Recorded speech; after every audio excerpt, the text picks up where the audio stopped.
Franchement, je vois pas pourquoi les gens ils s'embêtent à avoir un chat, alors que moi, le mien, il ne bouge pas, il passe son temps à dormir, il ne demande pas de nourriture, pas besoin d'entretien, donc c'est parfait. Oh, hello everybody! Je mixe tous les langages, je suis le genre de personne qu'on déteste de base, parce que je me la pète, voilà, je parle français, je parle anglais, je parle un peu japonais, hello. Non, vraiment, plus sérieusement, j'ai fait cette vidéo aujourd'hui parce que je tenais à vous remercier. Ça fait 2 jours, je crois déjà, que je suis dans une des vidéos de Thibaut InShape. Et depuis, je reçois pas mal de messages, enfin même beaucoup pour moi, beaucoup de messages de personnes qui me félicite, pardon, et ça me fait super plaisir. C'est pour ça que je voulais faire cette vidéo, parce qu'en plus vous me posez des questions au sujet de mon parcours. Donc je me suis dit qu'au lieu de répondre un par un, ça serait plus facile pour moi de faire une vidéo, sachant que mon histoire est un peu longue, surtout mon parcours avec les troubles du comportement alimentaire. Je pensais que ce serait plus facile pour moi de faire une vidéo. Donc c'est pour ça que j'ai décidé de faire celle-ci. Par contre, donc juste avant, je tenais encore une fois à tous vous remercier parce que vous avez vraiment été vraiment très adorables avec moi. Ça m'a un peu choquée, je m'attendais pas à ça, donc merci beaucoup. Et je voulais également vous remercier de vous être abonnés, vous n'étiez pas obligés, sachant que ma chaîne est un peu à l'abandon. Vraiment, ça m'a fait plaisir et du coup, ça m'a remotivé en fait pour refaire des vidéos. Donc merci beaucoup, merci encore une fois et j'espère que vous allez rester et que vous allez aimer mes vidéos. Donc là, on va passer ça va être la partie un peu longue de la vidéo. Je suis désolée. Si vous avez pas le temps de regarder et que ça vous intéresse pas les histoires sur les troubles du comportement alimentaire, vous pouvez fermer la vidéo dès à présent. Je ne vous en voudrais pas. C'est une histoire assez longue, donc je comprendrai, il n'y a pas de problème. Si vous avez vu donc, ce qui est, je pense, le cas de la plupart des personnes, si vous avez vu la vidéo sur la chaîne de Thibaut InShape, il parle de moi et comme quoi je suis tombée dans les troubles du comportement alimentaire. Beaucoup m'ont posé des questions sur le pourquoi du comment je m'en suis sortie, qu'est-ce qui s'est passé au juste, parce que c'est vrai qu'il n'y a pas énormément de détails, donc je voulais en profiter pour parler un peu de ça, plus en profondeur. Donc tout a commencé pour moi quand j'avais 10 ans. En fait, si vous voulez, j'ai toujours été une fille qui aimait manger, hein. Quand j'étais enfant, je mangeais parfois 4 à 5 fois par jour, si je me rappelle bien. Je buvais du coca dans le biberon au lieu de lait. Bon, voilà, c'est comme ça que j'ai grandi malheureusement. Donc du coup, c'est vrai que j'ai pris du poids très vite. Et quand j'ai eu 10 ans, mon père est décédé et je pense que ça a fait quelque chose. Bon, c'est pas je pense, je sais que ça a fait quelque chose à l'intérieur de moi. Je peux pas expliquer ce qui s'était passé exactement puisque franchement j'étais trop jeune et même encore à l'heure actuelle je cherche encore beaucoup de réponses. Mais je sais que j'ai eu besoin de remplir un vide à l'intérieur de moi et que je me suis tournée vers la nourriture. Avant de continuer aussi, j'aimerais dire que mon cas est différent de tous les cas d'anorexie, de boulimie, de troubles du comportement alimentaire qu'on peut trouver. Même si on a des symptômes similaires, même si nos histoires peuvent se ressembler, il faut savoir que la guérison, ce qui va nous motiver, ce qui va nous faire nous en sortir n'est pas la même chose pour toutes les personnes. Donc ma solution, enfin j'ai pas de cure miracle aux troubles du comportement alimentaire. Je suis désolée, je peux pas aider. Enfin, je peux vous partager mon expérience et vous dire les conseils que j'aurais aimé qu'on me donne, mais je vais pas pouvoir vous trouver de solution miracle. Donc, je suis désolée si c'est ça que vous cherchez. J'ai pas la clé malheureusement, mais j'espère au moins pouvoir vous aider. Bref, passons, revenons à nos moutons. Donc, quand j'ai eu 10 ans, j'étais déjà en surpoids. Si vous voulez, les infirmières de l'école écrivaient déjà des mots à mes parents, comme quoi il fallait que je fasse attention et qu'ils fassent attention surtout à ce que je mange. Mais bon, les parents en général, ils vont pas vous forcer, enfin vous mettre à la diète alors que vous êtes un enfant. Voilà, non, non, ça n'arrive pas. Du coup, je pense que aussi moi, ce qui s'est passé dans ma tête, c'est que je me sentais vraiment, enfin ça va être très bizarre, mais je me suis toujours sentie très seule dans ma vie. Et quand j'étais forte, grosse, obèse, je pouvais jouer un rôle, c'était celui de la fille forte, celui de la fille qui se moque d'elle-même, qui fait peur aux gens, parce que je me donnais un rôle de bad girl un peu. Franchement, enfin, c'était une manière pour moi d'exister. Il fallait que je sois quelqu'un, qu'on fasse attention à moi, parce que je me sentais mais vraiment seule.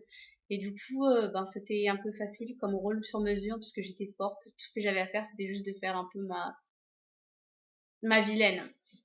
Et du coup, c'est ce que j'ai fait. Et en grandissant, j'ai remarqué que ben, je me sentais de plus en plus mal dans ma peau. Je me sentais de plus en plus mal. Et même si j'avais des amis, même si on allait dehors, je me sentais de plus en plus seule. Je sais pas pourquoi. Je peux pas, je me rappelle pas exactement ce qui a fait que ça s'est passé comme ça.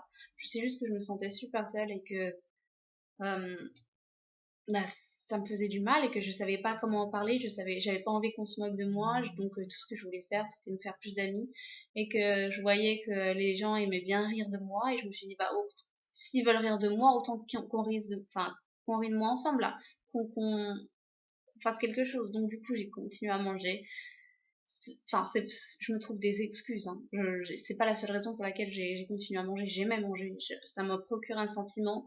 Je me sentais remplie, pleine. C'est très très moche à dire, hein, mais je me sentais en sécurité quand je mangeais. Donc du coup, je mangeais beaucoup et ça me permettait aussi d'accentuer le rôle de la grosse fille méchante dont tout le monde a peur. Donc c'était très bien.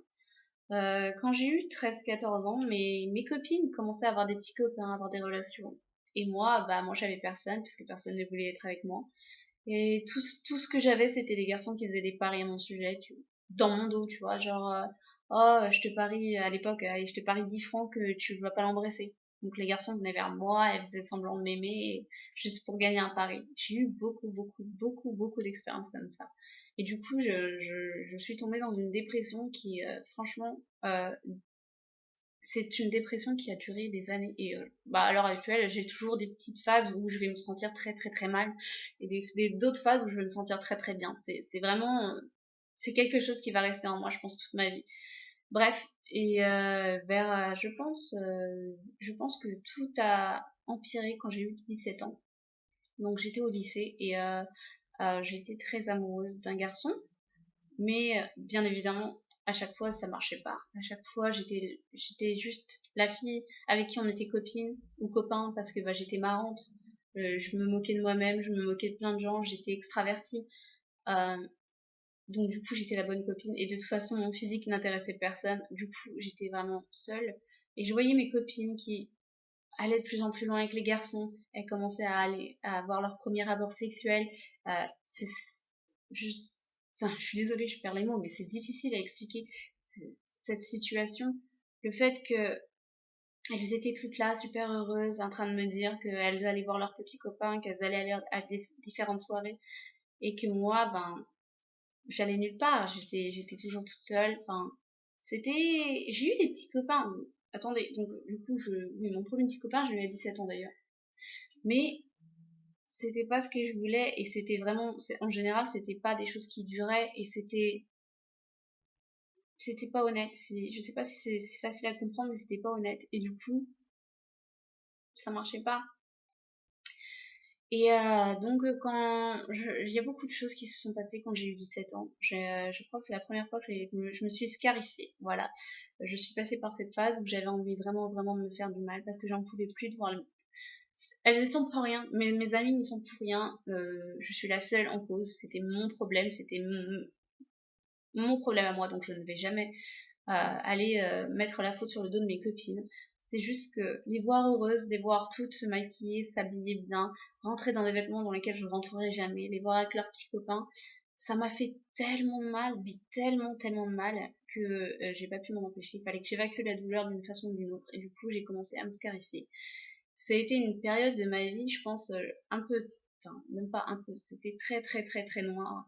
Je m'en suis voulu pour tous les maux du monde, mais je me blâmais pour tout ce qui arrivait, je me détestais. Mais alors franchement, mais personne ne pouvait le remarquer puisque je pense qu'en extérieur, j'étais juste la grosse folle qui se marre de tout et de rien. Mais en vrai, j'étais vraiment mal dans ma peau. Je voulais juste que quelqu'un m'aide, je voulais que quelqu'un voie que j'ai mal. Mais personne ne le voyait vraiment. Du coup, je me suis scarifiée et même quand les gens l'ont vu, bon, je ne peux pas vous en vouloir. Je peux pas vous en vouloir. Euh, quand ma famille l'a appris, forcément, ils se sont énervés après moi et ils n'ont pas compris. Et à l'époque, je pouvais pas m'exprimer. J'étais jeune et c'était dur enfin, c'est dur et c'était dur et c'est toujours dur d'exprimer et de dire que je vais mal. C'est dur. C'est dur. Donc personne n'a compris pourquoi je me faisais du mal. J'ai pas pu l'apprendre. Enfin, j'ai pas pu pas l'apprendre, mais j'ai pas pu leur faire comprendre que je me sentais mal, que j'étais malheureuse, que j'avais besoin d'aide. Du coup, j'ai juste promis d'arrêter et c'est passé tout seul. On m'a engueulé et on m'a fait confiance. Mais bien sûr, j'ai pas arrêté, j'ai continué. Et c'était pas que sur les bras, je me scarifiais les bras, je me scarifiais les cuisses, je faisais ça partout, je pouvais le cacher. Et ça a duré un moment et ma mère l'a revu. Et je me rappelle, c'était, je pense on était en vacances au ski et, et je m'étais, mais, mon souvenir, alors je sais pas si c'est vrai, d'accord, quand on est jeune, on a des souvenirs qui peuvent être un peu faussés. Mais le souvenir que j'ai, c'est quand ils l'ont appris, je me suis pris un serment comme jamais. Comme quoi j'étais une petite ingrate et malhonnête parce que je ne savais pas dire merci, que j'étais pas reconnaissante de ce que les gens faisaient pour moi. C'est vrai que j'ai jamais été malheureuse au niveau matériel, au niveau vacances. On partait en vacances, si j'avais envie de quelque chose en général, ma mère se pliait en quatre pour me l'acheter et je me plaindrai jamais de ça. J'ai jamais dit que j'étais malheureuse sur le plan matériel. Ce qu'ils n'ont pas compris, ce n'était pas le côté matériel qui manquait, c'était pas ça. J'étais seule. Personne l'a vu, personne l'a jamais vu, personne. Enfin, là encore, je veux le dire, parce que je pense que ma famille va regarder cette vidéo, je ne vous en veux pas. Je sais que c'est dur de voir ce genre de choses. Même moi, avant de comprendre tout ça, il m'a fallu des années, il a fallu que je travaille sur moi-même. Donc, j'étais seule et je voulais juste que quelqu'un m'aide. Et personne n'a compris. Je crois qu'on m'a envoyé chez un psy déjà pour ça. Mais que c'était genre une séance et après j'y étais jamais retournée parce que j'avais promis que j'avais compris. C'est tellement simple quand tu promets, les gens te croient. Donc j'avais promis que j'avais compris, que je ne ferais plus jamais, que j'étais désolée, ces genres de choses-là. Et en effet, je l'ai pas refait. J'ai arrêté les scarifications tout simplement parce que je voulais pas que ma mère s'inquiète plus que ça. Elle avait assez de problèmes comme ça. Je voulais pas être un problème pour les autres. Je voulais pas être un problème pour les autres. Je voulais juste qu'on m'aide, mais je voulais pas être un problème pour les autres. C'est très bizarre. Bref, les années ont passé, j'ai continué à grossir, à manger. Franchement, à ce point-là, je m'en foutais de tout. Je me sentais heureuse quand je mangeais, donc du coup, je mangeais. Bien sûr, je me sentais heureuse quand je mangeais, mais quand j'avais fini de manger et que, par exemple, j'entendais des gens qui m'insultaient dans mon dos, ou même en face, ou qui me faisaient des remarques désagréables, bien sûr, j'avais mal, mais j'avais mal. Et j'ai tenté des milliers de fois de faire des régimes, mais vous savez, c'est les genres de régimes où tu perds 5 kilos et après t'abandonnes et tu en reprends 7. Ça m'est arrivé au moins 4 5 fois. C'est pour ça qu'à la fin, ma famille, ils savaient plus quoi dire. Mais c'était dur. En fait, je sais pas ce qu'il me fallait à cette époque-là pour que je réalise que c'était, enfin, mon poids, mon corps, j'étais la seule à pouvoir le changer si j'avais vraiment envie de le changer. J'étais trop jeune, peut-être, je sais pas. Et comme j'ai dit, la nourriture, ça a fait un grand... Enfin, j'en avais besoin pour me sentir un peu plus remplie. J'avais besoin de quelque chose pour moi et c'était la nourriture. Donc j'ai eu, entre-temps, entre mes 17 et mes 21 ans, avant que j'atteigne le poids de 100 kilos, j'ai eu des petits copains, bien entendu. J'ai eu des gens à- avec qui je me suis très très bien entendue, qui m'ont vraiment beaucoup aidé sans le savoir, parce qu'ils ne sauront peut-être jamais à quel point ils étaient importants à ce moment-là dans ma vie. Ils m'ont apporté de l'amour et en fait je suis le genre de fille qui pour vivre j'ai besoin de donner de l'amour et d'en recevoir. Comme j'ai dit, j'étais seule, vraiment très très seule, et j'avais besoin de quelqu'un qui soit avec moi, qui me donne cet amour qui me manquait. Et donc j'ai eu des petits amis qui ont été adorables avec moi, et si jamais vous passez par là, bah je vous remercie. Enfin, vous imaginez pas à quel point vous avez influencé ma vie en bien et vous m'avez sans doute sauvé de pas mal de choses. Donc j'ai eu des petits amis et en général, si ça se passait pas bien en général, je pense que c'était à cause de moi. Parce que le problème, c'est que quand tu t'apprécies pas toi-même, que t'as beau aimer de tout ton corps, de tout ton être l'autre personne, au bout d'un moment, ça va arrêter de fonctionner. Je me suis trouvé tellement d'excuses pour mettre fin à des relations. Et d'ailleurs, pour ça aussi, j'aimerais trop m'excuser, mais on s'excuse pas de choses qui se sont passées dans le passé, ça n'a pas de sens. Mais je sais que j'ai pas été une fille bien toute ma vie et je m'en veux beaucoup, mais bon, c'est le passé, je le changerai pas, j'ai été ce que j'ai été. Et donc à 21 ans, quand j'ai été donc en voyage en Turquie, et c'est les passages de la vidéo où vous me voyez danser sur la vidéo de Thibaut Inchep. J'étais à 100 kilos. Je me sentais tellement, tellement mal. Mais quand je lui dis tellement mal, je me détestais. Je ne savais plus quoi faire de mon corps. Et j'étais à cette époque amoureuse d'un garçon qui, je n'avais jamais rencontré, hein. Donc on se parlait sur Internet. Et bien sûr, enfin, j'étais stupide. Je le suis toujours d'ailleurs. Je suis très naïve. Et du coup, je lui ai fait confiance quand il m'a dit qu'il m'aimait, même s'il m'avait jamais vu, même si je lui avais dit que mon corps était moche, que j'étais grosse. Il disait c'est pas grave, ce que tu es à l'intérieur, tu es mon idéal, enfin des choses comme ça. Et moi, j'étais vraiment stupide et je l'ai cru. Et bien sûr, il voulait qu'on se rencontre. Donc après la Turquie, je suis rentrée et donc déjà j'étais très très très grosse, hein, c'était horrible. J'ai entrepris un régime et j'avais perdu je pense 5 kilos avant de le voir pour la première fois. Donc 5 kilos sur 100 c'est rien du tout, hein. C'est rien du tout, ça se voit pas. Mais j'étais fière de moi, je commençais à perdre du poids, je me suis dit si vraiment il s'en fiche de mon corps, donc et que notre relation évolue, il me verra perdre du poids et il me verra devenir une femme différente. Seulement, ça s'est pas passé comme ça. Euh, je peux comprendre parfaitement. Je le comprends. C'est juste que ça fait mal. Ça fait mal quand tu tombes amoureuse de quelqu'un, même si c'est par internet, je sais. Mais j'étais dans une époque où les relations par internet, c'était pas tabou et ça pouvait arriver et ça peut toujours arriver. Bref, j'étais vraiment très attachée à ce garçon. Je pensais vraiment que c'était quelqu'un de bien, qu'on allait pouvoir faire quelque chose tous les deux. Et le fait qu'ils me disent que j'étais une fille bien, mais que mon corps, ça allait pas du tout, enfin que ça le dégoûtait, ça m'a fait tellement, tellement mal. Tellement, tellement mal. Parce que franchement, toute ma vie, c'était une accumulation de plein de choses qui sont passées et qui m'ont fait basculer, en fait. Et donc, à partir de ce moment-là, quand il m'a dit ça, je suis rentrée chez moi. Et enfin, pendant tout le retour, j'ai pleuré. Mais je crois comme, pas comme jamais, parce que j'ai eu des chagrins, mais j'ai vraiment, vraiment pleuré et j'ai pris une décision. Il y a quelque chose qui s'est passé à l'intérieur de moi. Mais c'était pas pour les bonnes raisons. J'avais envie de me venger. J'avais envie de me venger. J'avais pas envie de faire ça pour moi parce que je m'en foutais. En fait, je m'en foutais de ce que pensaient les autres après ça, mais j'avais envie de me venger. J'avais envie d'être celle qui se vengeait. Du coup, j'ai commencé à perdre du poids. J'ai fait un régime normal au début pendant, je pense, les 3 premiers mois. Euh, je vais pas donner les détails, hein. J'ai arrêté de manger 5 fois par jour. J'ai arrêté les sodas, les choses comme ça, le gras. Et juste, je mangeais normalement, comme une personne normale, censée manger petit déjeuner, repas, lunch et dîner. Et je faisais une fois 1 heure de vélo par jour, tous les soirs. Et forcément, j'ai perdu 15 kilos comme ça, je pense. 15 kilos. Et les gens commençaient à être trop étonnés. Oh Léa, mon Dieu, mais ça te va tellement bien, mais j'y crois pas, tu perds du poids et enfin ça fonctionne quoi. En général, comme je vous l'ai dit, en général je perds du poids et à chaque fois j'en reprenais. Donc ils étaient tous oh mon Dieu, mais t'as vraiment perdu du poids et c'est très bien, enfin continue, t'es magnifique. Et forcément ça m'a encouragée, mais de base quand tu fais un régime normal, et ce qui est tout à fait donc normal encore une fois, tu perds très vite les premiers mois, mais après tu stagnes. Et donc j'ai stagné et ça me plaisait pas du tout. Je ne voulais pas stagner, je voulais que ça aille plus vite. J'avais besoin que ma vengeance arrive vite. Du coup, je suis passée au régime Ducan.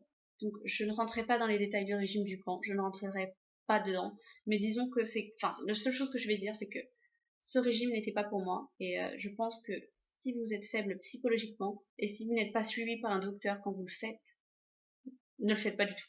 Voilà. Moi, j'étais faible psychologiquement. J'ai décidé de me lancer dedans parce que j'avais envie de perdre du poids. J'ai pas consulté, je l'ai fait.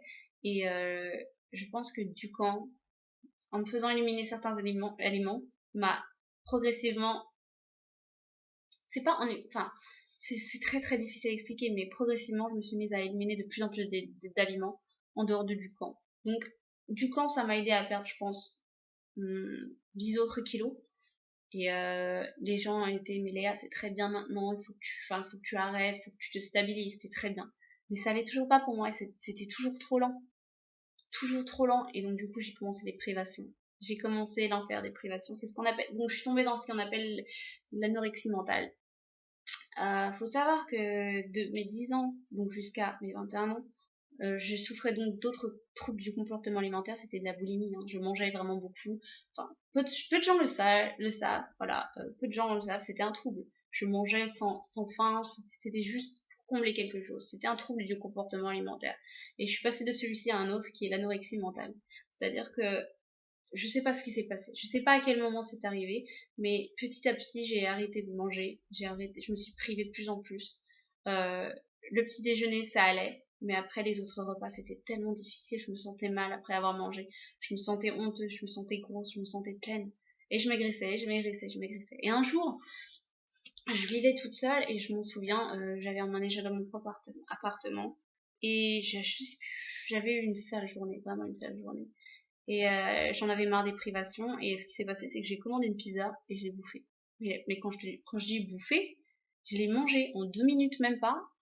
Mais je me suis sentie tellement mal que, bah, en fait, par la suite, je me suis fait vomir. Et ça s'appelle une crise. C'était ma première crise, voilà. Donc après, ça en a enchaîné une période de je ne mange plus, je ne mange plus, je mange que mon petit déjeuner et le reste, je saute le repas, ou si je dois manger, je me fais vomir. C'était cette période, je pense qu'elle était horrible. Et le pire, c'est que je m'en étais même pas rendu compte que j'étais tombée malade, que j'étais tombée dans un cercle vicieux. Je m'en suis pas rendu compte. Pour moi, c'était juste normal. Et du coup, au travail, parce que je travaillais, les gens me faisaient remarquer que j'étais vraiment très maigre, très pâle, que je commençais à tomber dans l'anorexie, que ça allait pas, parce que je mangeais pas. Vraiment que il fallait que j'arrête. Et moi, dans ma tête, je me disais, mais non, je ne suis pas anorexique, je fais juste attention à moi, laisse-moi tranquille. Et en fait, l'anorexie, ce que ça fait, c'est que ça te ferme aux autres. Tu n'écoutes plus les autres, tu n'as pas envie de voir les autres, tu n'as pas envie de leur parler. Tu veux juste t'occuper de toi et de perdre du poids. Et en fait, c'était mon objectif, jour après jour, perdre du poids. Comment est-ce que je peux sauter un repas? Comment est-ce que je peux éviter de prendre le plus de calories? Comment... je suis tombée dans un enfer vraiment quotidien où quand j'allais au supermarché, je, les aliments étaient scrutés. Et mes critères, c'était vraiment... Bah, est-ce que ça, je peux le vomir facilement si je dois le manger? Est-ce que ça a beaucoup de calories? Est-ce que... C'était... Je suis désolée, je suis devenue émotive. Mais juste pour vous dire que je souhaite à personne de tomber dans les troubles du comportement alimentaire, c'est horrible. Je me sentais tellement seule et en même temps, j'avais tellement besoin d'aide, mais j'avais tellement pas envie d'aide en même temps. C'est vraiment trop bizarre à expliquer. Et du coup, pendant toute cette période, je suis tombée dans un gouffre sans fin. Je tombais, je tombais, je tombais, je tombais, je tombais, je tombais. Et je suis tombée très, très, très, très amoureuse à cette période d'un garçon qui, je pense, restera dans mon cœur toute ma vie, hein. Je suis tombée très très très très amoureuse de lui et quand cette histoire avec lui, en fait, le grand déclencheur de comment j'ai touché vraiment le fond, c'est qu'on s'est séparés. C'était vraiment une très très très très mauvaise, enfin, très mauvaise séparation et ça m'a achevée. En fait, ce garçon, si vous voulez, dans ma vie, c'était tout ce que je voulais. C'était le garçon avec qui je me voyais passer toute ma vie. Je me serais battue, j'aurais tout donné pour lui. Et je pense qu'il était mon dernier espoir. J'avais besoin qu'il m'aide, j'avais besoin qu'il me sorte de ses troubles. J'avais besoin de lui qui s'accroche à moi et j'avais besoin qu'il me... Et je sais que c'est trop compliqué de mettre le poids de la maladie sur quelqu'un d'autre. Je sais que c'est trop compliqué.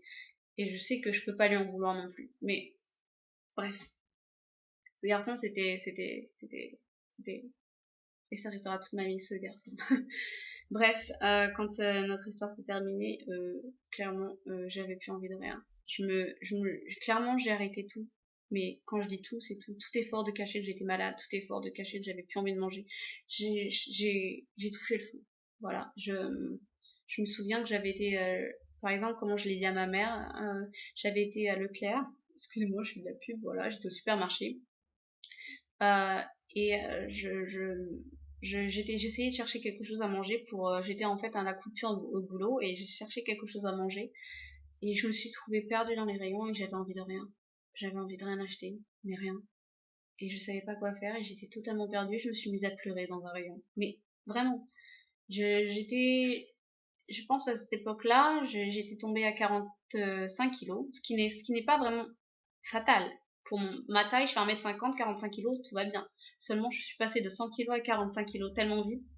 Et mon corps, faut savoir un truc sur les troubles du comportement alimentaire, c'est que peu importe à quoi ressemble la personne, une personne qui peut être de corpulence tout à fait normale peut souffrir de troubles du comportement alimentaire. Le poids, ça n'a rien à voir. Le poids ne veut rien dire. Une personne anorexique peut ressembler à une fille normale. C'est très bizarre, mais ça se peut. Donc, à 45 kilos, j'étais normale, mais j'étais pas normale en même temps. Et on pouvait le voir à mon corps, mes cheveux tombaient, mes joues étaient creusées, j'étais pâle, j'avais froid tout le temps. Je pleurais pour un oui, pour un non.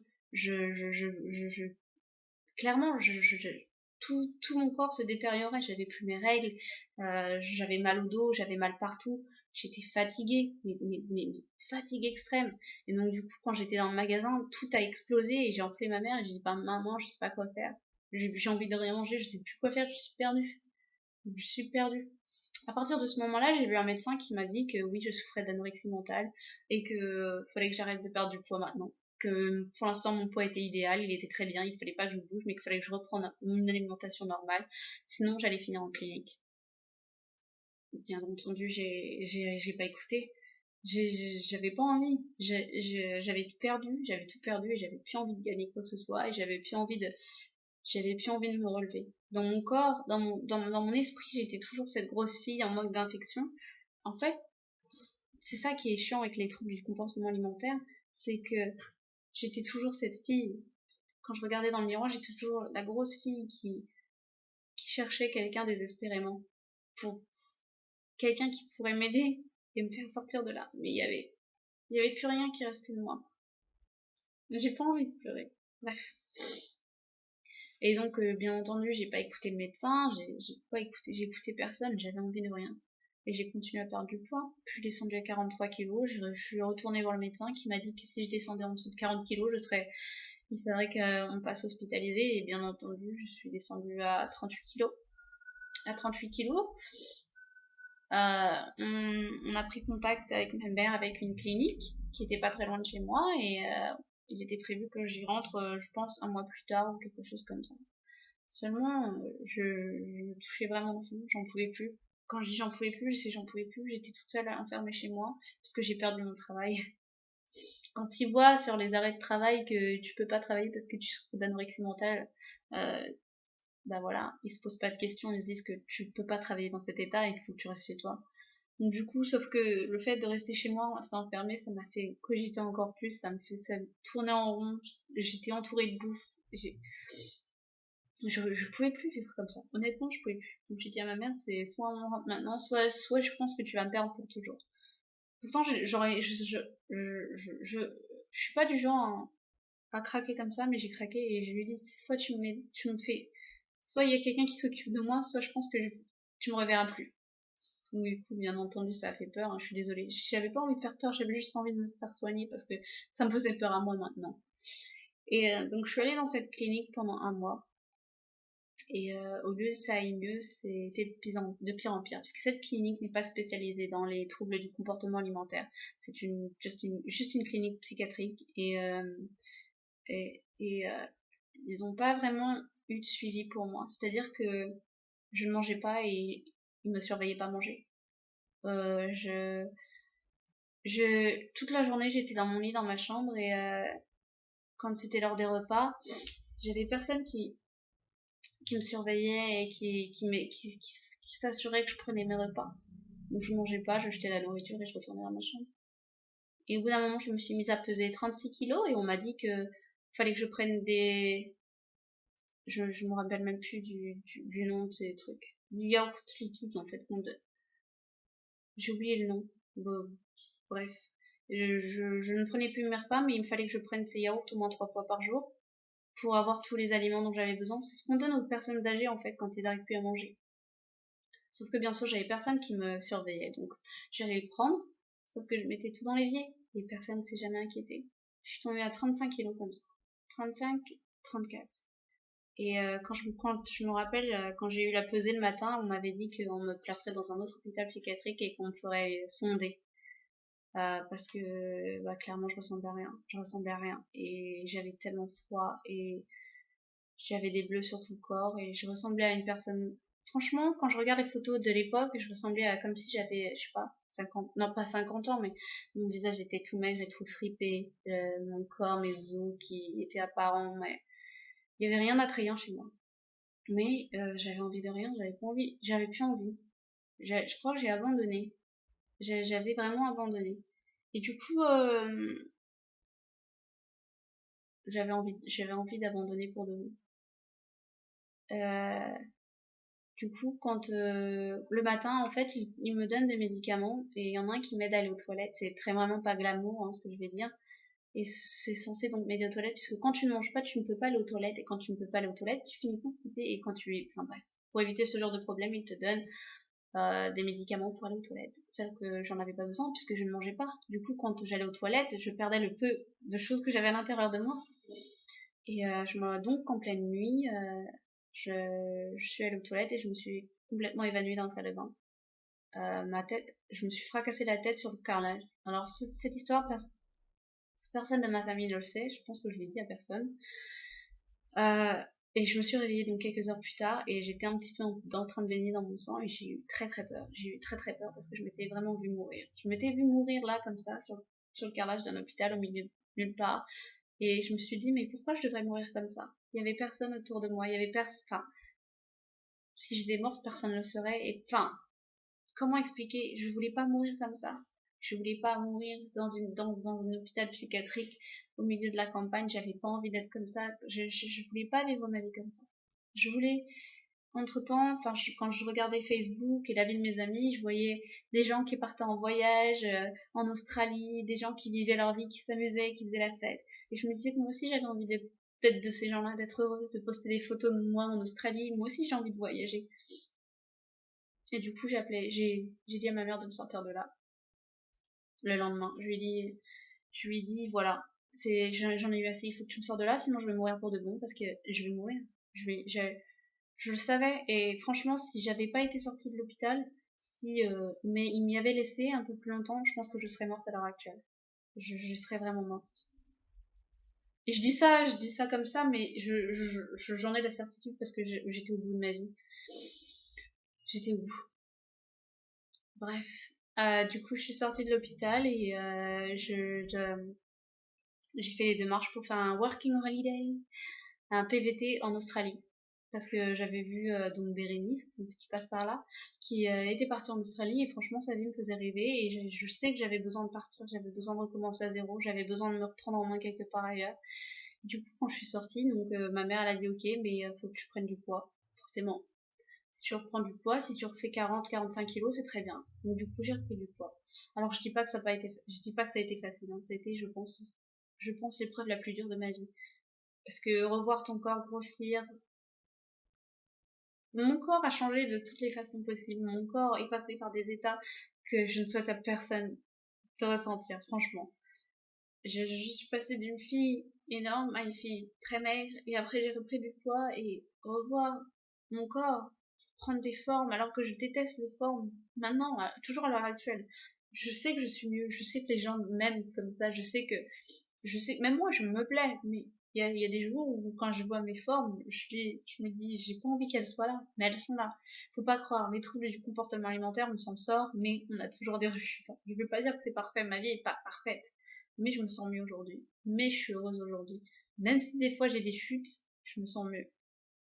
Bref, ça a été super dur cette période où j'ai dû reprendre du poids, où j'ai dû faire du sport, ça a été super, super, super dur. Et je voudrais remercier toutes les personnes qui ont été présentes pour moi à ce moment de ma vie. Il y a des personnes qui m'ont aidée et qui ne sauront jamais à quel point elles m'ont sauvé la vie. Vraiment, merci de tout mon cœur. Merci, merci, merci, merci. Voilà. Je sais même pas si j'ai dit tout ce que j'avais envie de dire. La vidéo fait déjà 35 minutes. Je suis vraiment désolée. Je pense que la plupart ont zappé.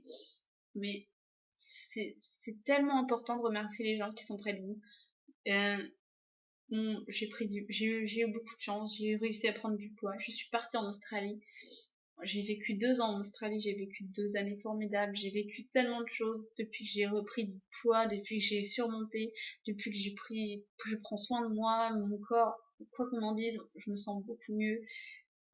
la vie est différente. Et par contre, voilà, si j'ai des conseils à vous donner, si vous souffrez de troubles du comportement alimentaire, ne restez pas seul. N'ayez pas peur de demander de l'aide à quelqu'un. N'ayez pas peur d'en parler. Je sais parce que quand j'étais au plus bas, j'avais peur de demander de l'aide, mais non, faut pas. Faut pas avoir peur parce que tout seul, c'est bien d'y arriver seul, mais c'est encore mieux quand il y a quelqu'un qui vous aide. C'est pas honteux d'avoir besoin d'aide, c'est pas honteux. Et vraiment, vraiment, j'ai pas vraiment beaucoup de choses à rajouter sur cette histoire. Aujourd'hui, je me sens mieux. Aujourd'hui, ma vie, elle est belle. Je vis au Japon, c'est le pays de mes rêves. J'ai pas tout ce qu'il faut. Je ne suis pas riche. Je ne suis pas, ma vie est normale. Je suis juste dans le pays de mes rêves. Je me bats pour réaliser mes rêves. Et je sais qu'aujourd'hui, si je suis ici, c'est grâce à toutes les personnes qui ont fait partie de ma vie jusqu'à présent. Toutes les personnes qui m'ont aidé un petit peu. Toutes les personnes qui m'ont aimé quand je m'aimais pas. Même si je vous ai maltraité, enfin, parce que je sais que j'en ai maltraité, même si je vous ai maltraité, vous m'avez vraiment sauvé la vie. Je voulais vraiment vous remercier tous autant que vous êtes. Merci d'avoir fait partie de ma vie. Merci beaucoup. Ça craint, hein, mais merci. Bref, voilà, c'est mon histoire. Aujourd'hui, je me bats toujours. J'ai des phases de rechute. Mon corps fonctionne à peu près normalement. Par contre, j'ai des séquelles, hein, bien entendu. J'ai perdu des dents. J'ai perdu énormément de cheveux. Aujourd'hui, ils repoussent, donc tout va bien. Aujourd'hui, ma peau va bien. Aujourd'hui, mon corps fonctionne. Mais j'aurai toujours ces cicatrices, les cicatrices de mes scarifications, les dents que j'ai perdues. Bien sûr, elles sont pas devant, donc j'ai de la chance, mais il faut que vous voyez les choses en face si vous souffrez. Il faut vous battre maintenant. Parce que ça en vaut la peine. C'est dur, mais ça en vaut la peine. Ça en vaut vraiment la peine de se battre. Je pense que ça fait trop brouillon et je suis vraiment désolée. J'espère que j'ai répondu à toutes vos questions et si vous en avez d'autres, n'hésitez pas à me les poser. Mais vraiment, globalement, si j'ai quelque chose à dire, c'est si vous êtes en surpoids et que vous voulez perdre du poids, faites-vous aider. Ne le faites pas tout seul. Allez voir un médecin. Si vous le faites tout seul, très bien, mais faites un checking chez le médecin tous les mois qui surveille que vous n'allez pas de l'autre côté du mur, si je peux dire, et que vous ne sombrez pas dans les troubles du comportement alimentaire. Faites-vous aider. N'ayez pas peur de demander de l'aide. N'ayez pas peur d'en parler. N'ayez pas peur d'être seul. Et si vous vous sentez mal et si vraiment vous avez personne à qui en parler, n'hésitez pas. Vous pouvez me parler à moi. Je n'ai pas la science infuse, je vais pas vous dire que tout va bien aller, mais je suis prête à écouter. Enfin bref, voilà. Tout ça pour dire ça. Donc, sinon, concernant ma chaîne YouTube, je vais bientôt poster beaucoup plus de vidéos. J'ai beaucoup d'idées. Donc, si vous restez dans les parages, ben, ça me fait super plaisir. Et en tout cas, merci de vous être abonné. Merci pour vos messages d'encouragement. Merci pour tout. Et j'espère que là, je suis pourrie. J'espère vous revoir très vite. Bye bye.